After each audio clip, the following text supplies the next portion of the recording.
Buenas casi noches.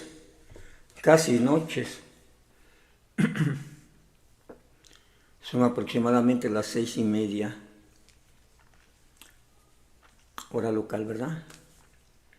Bien, el siguiente punto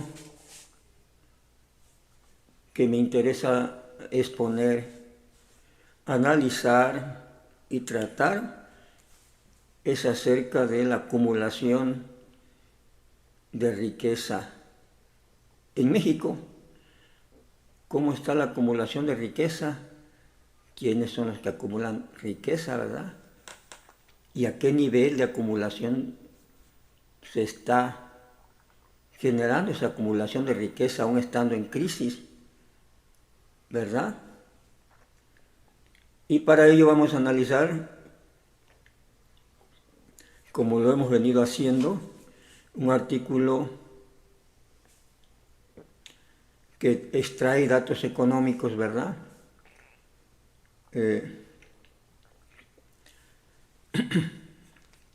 De los organismos especializados en recabar esos datos, como es el INEGI, ¿verdad?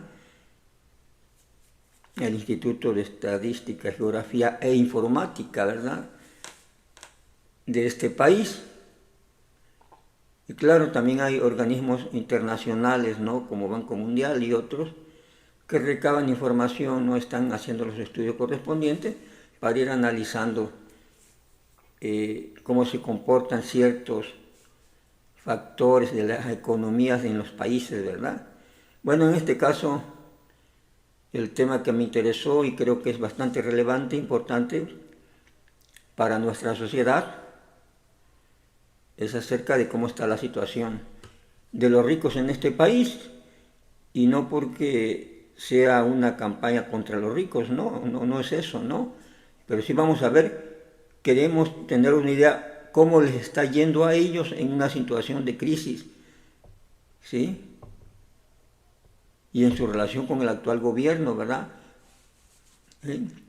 Cómo le está yendo a los ricos en comparación a cómo le va a los trabajadores, ¿verdad? Porque ya vimos, en un video anterior analicé la situación laboral del salario mínimo que perciben los trabajadores en México, ¿no? Y según datos de Coneval, el promedio de salario mínimo que recibe la clase trabajadora en México es de 3.300 pesos aproximadamente, y no de 7.000 como se supone que está fijado, ¿no?, oficialmente, cuando menos en el discurso. Pero en la realidad, el trabajador mexicano, de la creación de riqueza de este país, solo se lleva pues esa parte promedio, porque es un promedio 3.300. Quiere decir que algunos ganan menos de 3.300, 3.000, 2.500, 2.000, otros quizá ganen 4.000, un poco arriba, 4.500, 5.000, pero lo normal es eso, no el que acarreado salario de 7.000 pesos, ¿no? ¿Por qué? Porque simplemente es una táctica disuasoria, ¿no? En los hechos, en la realidad, se paga lo que a la empresa, el empresario está determinando a pagar, y se les ha dejado las manos libres para hacerlo, no solo en la fijación de precios, digo de salarios, ¿sí?, sino también en la formación de precios, ¿verdad? Eso ya lo vimos en otros videos, sería bueno que los buscaran y los vieran. Bien, vamos a este punto. Dice que México tiene récord de crecimiento de gente millonaria, ¿verdad? ¿Sí? Es un número incómodo, porque la desigualdad tampoco para, ¿verdad? Récord de gente. ¿Y de dónde saca el dinero esa gente millonaria para crecer, para volverse cada vez más millonaria? Pues fácil, ¿no? De los negocios que se realizan en el país, con los convenios con los gobiernos, los contratos, la monopolización de ciertos sectores de la producción, del comercio, del sector financiero. El caso es que, independientemente de la crisis, pues salen ganando. Bien, leamos el artículo.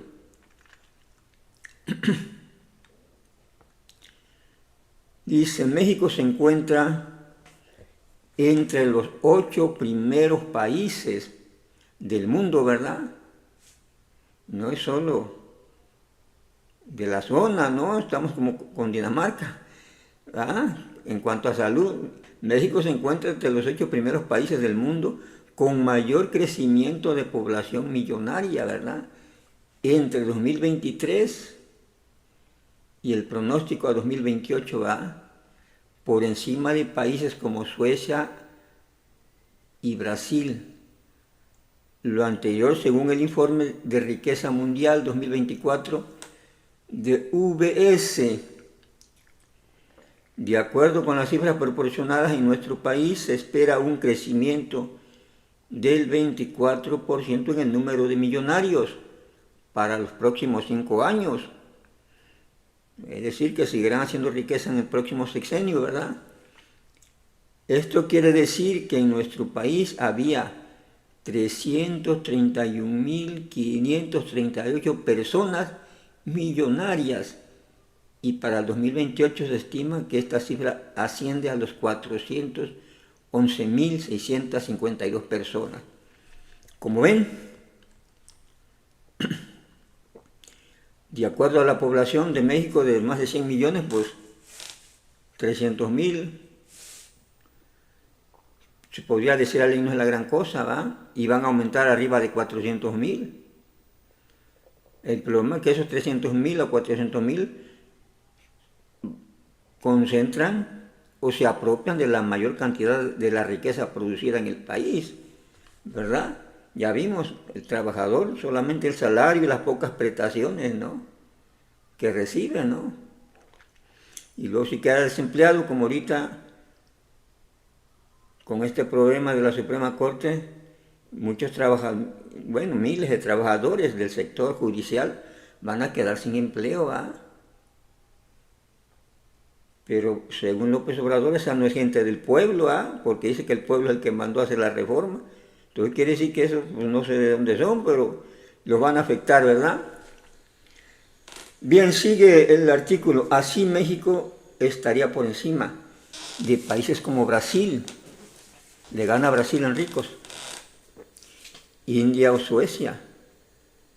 En cuanto a porcentaje de crecimiento, 22% para los tres, más no en cuanto a número de millonarios, pues tan solo India llegaría a tener más de 1 millón, claro, son como 1.000 millones también la población de India, ¿no? ¿Sí? Arriba de nuestro país se encuentra Corea del Sur, Japón, con porcentaje de crecimiento de los 26, 27 y 28%, respectivamente, de millonarios. Bien. Pero bueno, nos interesa México, ¿verdad? Ya vemos que en el mundo, pues en todos los países hay ricos, ¿no? Gente demasiado rica.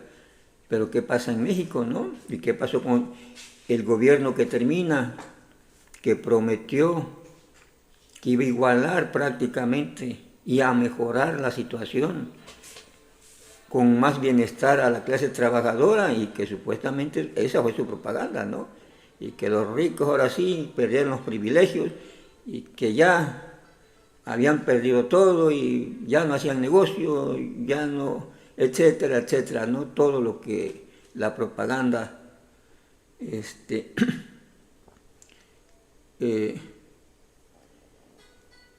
anunció, ¿no? Bien. Riqueza y desigualdad en México. De acuerdo con el Sol de México, se estima que la tasa de desigualdad pasa de 68 a 72 puntos, aumenta, ¿verdad? De acuerdo con el coeficiente de Gini. Este índice establece el nivel de desigualdad en un rango entre 0 y 100, donde 0 significa igualdad exacta, ¿verdad? Es decir, un escenario en el que todos poseen exactamente la misma cantidad de riqueza, ¿verdad? O sea, todos ricos o todos pobres, ¿verdad? Y 100 significa que un individuo posee todos los activos y todos los demás poseen cero, es decir, desigualdad absoluta. De esta manera, el país se ubicará en el top 10 en cuanto a mayor desigualdad. Sí, según el índice de Gini, estaba en 60 a 72. ¿Sí? Quiere decir que el 28% de la población acumula el 72% de la riqueza, ¿verdad? Más o menos lo que nos estaría diciendo este coeficiente económico determinado por Gini, ¿no? ¿Sí? Entonces, si somos más de 100 millones en México, pues quiere decir que querría decir que el nivel de desigualdad ha aumentado, ¿no? Como dice aquí, de 68 a 72 puntos la desigualdad. ¿Sí? Eso en cuanto a desigualdad general, ¿no? ¿Sí?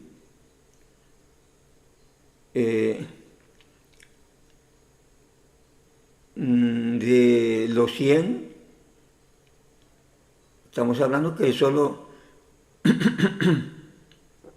que 72 personas o 72 millones logran repartirse el 28% de la riqueza, ¿no?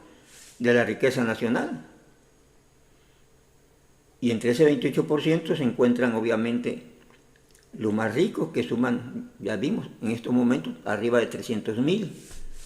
¿Sí? Entonces, una total desigualdad en el país, a pesar de los discursos incendiarios del gobierno, de que esto ya no existe, de que no existía. Aquí están los datos no reales, ¿no? ¿Sí? Y ya vimos cómo está el nivel de salarios. Entonces dice, además, datos de expansión, es una revista, Expansión, una revista de economía, afirma que el ritmo de crecimiento de la riqueza en México fue más rápido en la primera década del 2000 que en el periodo de 2010 a 2023. ¿Sí? En el primero, la riqueza en el país avanzó 173%, con una tasa anual promedio de 10%. Para el segundo periodo, el crecimiento fue del 91%, con una tasa promedio anual del 5%. Es decir, veníamos arrastrando condiciones de crisis, ¿no? Desde antes. Pero aún con el agravamiento de la crisis al llegar a este sexenio, que la crisis mundial comienza a agravarse, eso no impide que crezca el número de millonarios en México, ¿verdad? ¿Sí? Estamos hablando de México. Continúa el artículo. El índice de las tendencias laboral de la pobreza del Consejo Nacional de Evaluación de la Política de Desarrollo Social, Coneval, señala que durante el primer trimestre de 2024, primer trimestre, ¿no? La pobreza laboral se ubicó en un nivel de 35.8%, el registro más bajo desde que se tienen cifras. El primer semestre, mañana podría cambiar, ¿verdad? Y ser peor, ¿sí? Entonces, comparando el nivel de riqueza con el nivel de pobreza, ¿verdad? ¿Sí? Bien. Entonces, ¿por qué a pesar de la crisis, en lugar de disminuir las personas ricas, esto ha crecido? Pues simple y sencillamente porque tienen mayor capacidad de movimiento para sortear la crisis, ¿verdad? Tienen el capital financiero necesario para hacer los negocios donde sea, incluso con el gobierno. Hay que recordar que el sector exportador está controlado por grandes empresas, ¿no? Sector exportador de vehículos, el agropecuario, ¿no? De alimentos. y los alimentos tienen un rendimiento casi del 400% en el comercio internacional. ¿Sí? Pero aparte, al no haber una política de recabación de impuestos, de cobro de impuestos progresiva, como se le llama, es decir, que para el que más gana se le cobre un poco más, porque bueno, está haciendo más negocio, ¿verdad? O sea que los millonarios pagan más. López Obrador prefirió no molestarlos y dejar el sistema como estaba antes. Quedó muy contento con ese sistema, donde la carga principal, el 70% de los impuestos sale de la clase trabajadora. ¿Sí? A pesar de la propaganda, que ahora sí se pagan los impuestos y que todo ese rollo, pero simplemente era una propaganda distractora, ¿no? Pues para tener ocupado al pobre en pleito con el rico, porque pues el rico estaba saqueando el país, no pagaba impuestos y yo por estoy mal. Entonces, esa visión les cargó a su gente, ¿no? Y mientras el pobre está resentido y ocupado por la propaganda, peleándose y viendo mal a todo el rico que se le ponga enfrente, pues López estaba haciendo lo que quería, ¿no? Con las manos sueltas. Y no estaba controlando ninguna política para hacer más eficiente la recabación de impuestos a la clase rica, que pagaran más impuestos, lo que era legal, ¿no? Una política, un diseño, una política. A ver, señores, sí, pero ustedes le están llevando la mejor tajada y mucha gente pobre, y seguramente hubiera logrado algo, pero no fuese su caso, y aparte en condiciones de crisis. Sin embargo, sí se dedicó a gastar lo poco que recababa, ¿no? A hacer un gasto improductivo. Ya vimos en qué se lo ha gastado.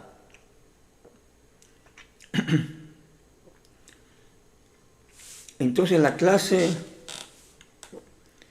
millonaria, simplemente estoy ubicando las condiciones en que actúa, porque pues tiene los recursos, ¿verdad?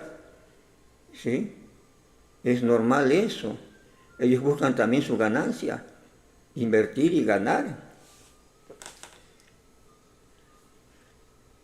Y en un periodo de crisis donde el gobierno, para controlar la inflación, sube tasas de interés del dinero, del peso, lo hace más caro, pero además, sabiendo que hay crisis, no crecimiento económico, y además no promueve ese crecimiento económico para lograr una mayor recaudación de impuestos, mayor creación de riqueza, no lo promueve.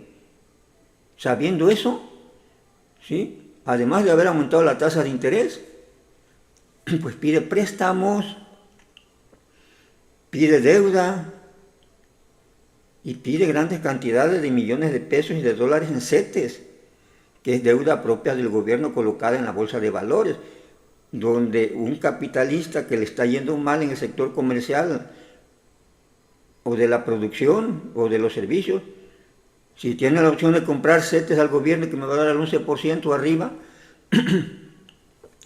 pues invierto una gran parte de mi capital en eso y solo espero a recibir los intereses, ¿no? ¿Que de dónde saldrán los intereses? Pues de los pocos impuestos que logra recabar el gobierno con su política actual de impuestos, ¿verdad? Para comprometerse a pagar lo que recibió prestado, el saldo prestado, más los intereses devengados. Así que imagínense en una situación de crisis, si la tasa de rentabilidad del empresario, de la gran empresa había bajado había bajado al 10%, al 5%, la compensa con prestarle dinero al gobierno a un 11% o más, ¿verdad? Más lo que gana acá en la cuestión productiva de las empresas reales que sí producen, ¿verdad? Pero la otra especula con el dinero. Igual el sector financiero, al haber la tasa de interés, cuando daba un préstamo, pues cobraba más interés al que solicita el préstamo. Bien, entonces eso explica, ¿no? El aumento de la clase rica sin problemas. Ellos no han tenido problemas para seguir creciendo en sus ganancias, ¿verdad? Por eso que digo, y además que el gobierno realmente no diseñó una política de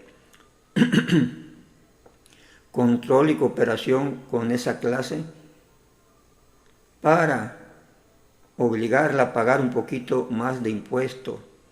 Digo, como debe de ser una política tributaria,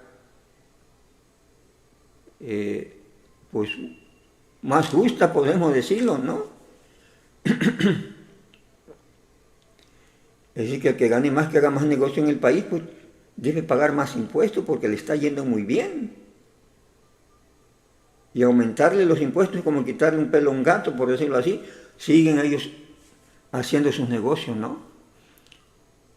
Incluso con el aval del gobierno. Entonces una política así, de haberlos dejado, ellos controlaron prácticamente la economía, o la están controlando los grandes empresarios, las grandes empresas, porque López Obrador y su gobierno ninguna política de diseño para mejorar la economía, y no la economía de las grandes empresas, porque digo, tienen solucionado su problema. La economía de los pequeños productores, medianos productores, que sí necesitaban, ¿no? La clase mayoritaria de este país, que la mayoría es clase pobre, para mejorar sus condiciones de vida, ¿verdad? Y si va a aumentar el salario, que esto fuera real, aumento el salario real y no solo una sugerencia. Ahí les dejó también la mano suelta a los grandes empresarios, porque si quieren pagar el salario mínimo establecido según por el gobierno y anunciado con mucha cantaleta, pues lo pagan, si no, no, y nadie los va a obligar porque no es obligación realmente, cosa que nunca dijo López Obrador, siempre se mantuvo eso en secreto. Y es por eso que la gente, pues, promedio son 3,000 pesos, ¿no? ¿Y cómo reclama, no? Lo corren del trabajo, etcétera, etcétera, etcétera. Y el que debía reclamar, controlar eso es el gobierno, que ya había fijado un supuesto salario mínimo nacional para todos, supuestamente, ¿no? Porque ya sabíamos que no, que simplemente es algo para calmar a la gente y manipular a la gente. En la realidad ellos sabían con los empresarios de que no había problema con el aumento de precios de los empresarios. Cuando se aumentaba el salario, obviamente el empresario tiene que aumentar precios, ¿no? Porque me sale más caro producir, pago más, pero además voy a pagar el salario que yo creo conveniente, y en este caso prácticamente está fijado, según datos de Coneval, en 3,300 pesos mensuales.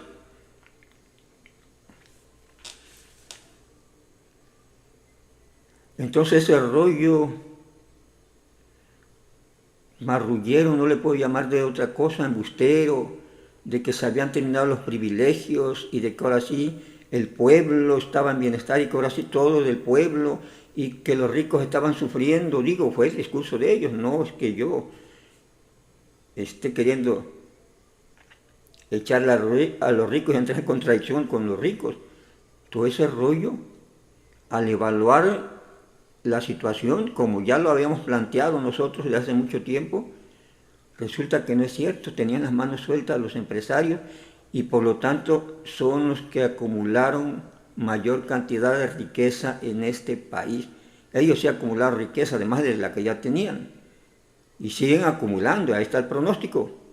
Va a crecer en 24% de aquí a 2028, o sea, todavía se van a llevar otro sexenio en bonanza, a pesar de la crisis.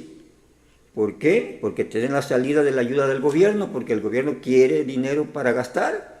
¿Y a quién les pide? A ese sector financiero, ¿no?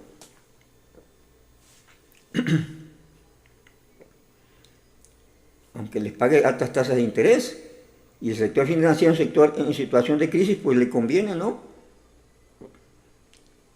Si en la economía le va a ir mal por la crisis, se salva con los recursos que vienen del gobierno, ¿va? Y que le proporciona el gobierno por préstamos. Y el gobierno pues feliz porque tiene para gastar en su política, ¿sí? En su política de manipulación, ¿no? De embustes, para seguirse manteniendo en el poder, lanzar migajas y gastar donde él quiera y como él quiera, ¿verdad? Sea improductivo, no importa, sea el costo que sea. Es ahí la situación. Entonces, pues, los ricos en este país, aún en condiciones de crisis, han crecido. Son pocos en relación a la población, pero controlan la mayor cantidad de riqueza que produce este país, la poca cantidad de riqueza que puede producir, porque ellos son los que están activos en la economía, ellos están incidiendo y por lo tanto, pues obvio, ¿no? Tienen sus empresas, tienen eso, que están metiendo dinero, ¿verdad? Y el gobierno se hace pato, pues obvio. Al contrario, le prestan al gobierno, ¿verdad? Como ha estado sucediendo. Pues entonces, obvio, dicen, pues, nosotros trabajamos, ¿no? Digo, en el concepto de trabajo que utilizan ellos, porque ellos invierten, se están moviendo, contratan personal, etcétera, etcétera, y fijan sus costos, fijan sus precios y sus niveles de ganancia, ¿verdad? Para seguir actuando en la economía y tener cierto nivel de crecimiento, que después no les interesa si crece el 1%, el 8%, digo el 0.2, el 0.8, 1.2, y que el gobierno diga crecimos, pues no les interesa, ¿no? Que se plagien sus logros de esas empresas, ¿no? Los logros del pequeño productor, del mediano productor, que estuvo fregándole en la economía, trabajando, le hizo crecer, y de esos grandes empresarios, ¿va? Y que el gobierno no haya instaurado ninguna política real para apuntalar el crecimiento económico y sobre todo donde más se necesita, pequeños productores, clase trabajadora y medianos productores. ¿Sí? Ahí era donde debiera haber actuado. Y quizás se hubiese obtenido un crecimiento aún mayor, aún con la crisis. Entonces festeja los logros de otro. Él solo se dedicó a gastar. Bien, ahí la dejamos y gracias.